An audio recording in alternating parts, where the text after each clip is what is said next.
It's got to be done with excruciating care. It's a democracy. The vote counts. There's a lot of public concern that the contractor who was selected to do this is a firm that seems to have ties to the Republican Party.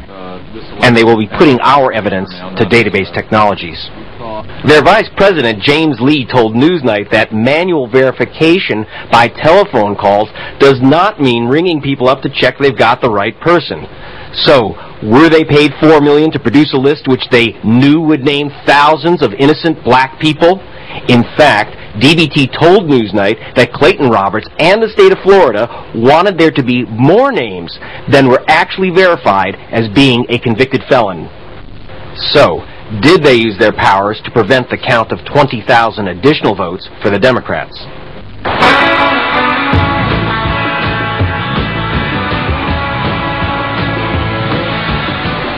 You don't have to be black. In Palm Beach, America's privileged nursed their tans and our anger.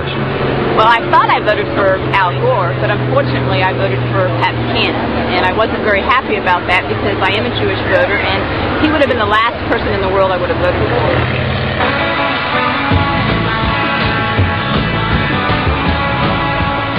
Wacky butterfly ballots caused thousands in this Democrat town to accidentally mess up, and they refused replacement ballots promised them by state law.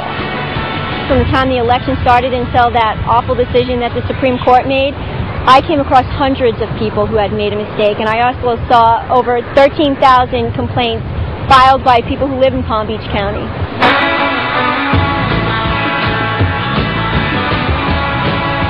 In all, Palm Beach voting machines misread 27,000 ballots.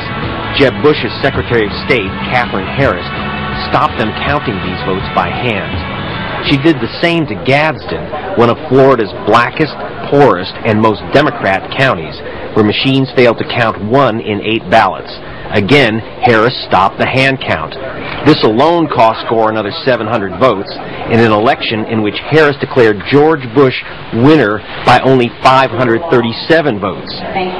And in accordance with the laws of the state of Florida, I hereby declare Governor George W. Bush the winner of Florida's 25 electoral votes for the President of the United States.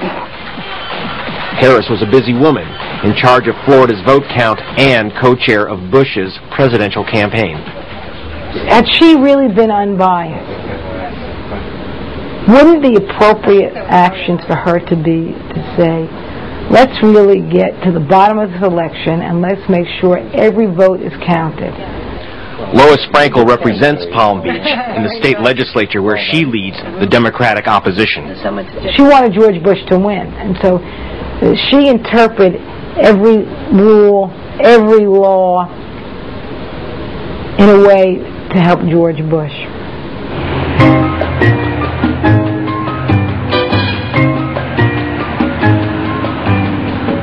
We're driving down to Miami to witness an American ritual. In Britain, you count the votes, then announce the winner. In Florida, they declare the winner first, and here we are, still counting the votes. She's showing the ballot in front of the light. They can see the light through where the chads have been punched through. Then she holds it in front because sometimes you can see things in different light. Right. They have a whole column. Now, these are normally, I assume, machine read, right? Right, right. I mean, for the purposes. They are carefully going through the 179,855 uncounted ballots that Harris did not want tallied. They'll know the winner next month.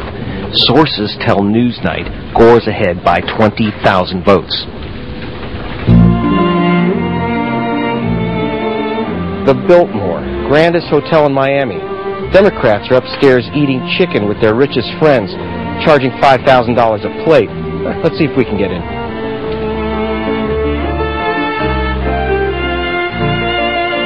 Not far away from the millionaires on the balcony, a voter had taken hostages at gunpoint, protesting against the election fraud. But here, it's back to champagne politics as usual. One Democrat, big shot at the soiree, whispered they would have done the same as Katherine Harris if they had the chance. But another, Party Chairman Bob Poe, remains bitter about this.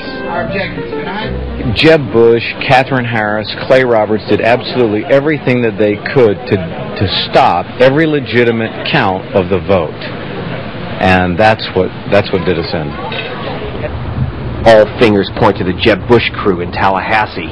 Investigators want to break through the iron shutters. I have to say that thus far we've been disappointed by the explanations, or perhaps I should say the lack of explanation provided by the state officials.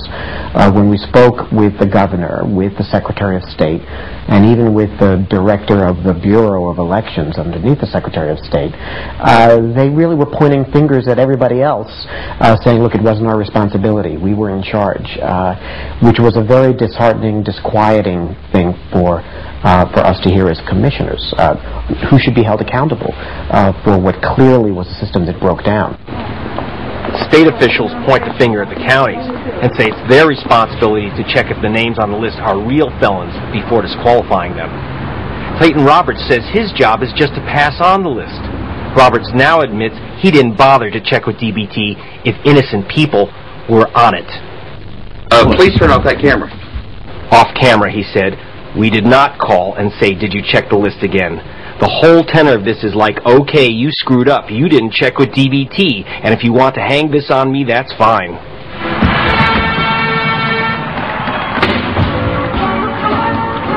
It's certainly fine for George W. Bush. Even if investigators conclude that Jeb Bush and the Republicans conspired to steal this election, the man in that house for the next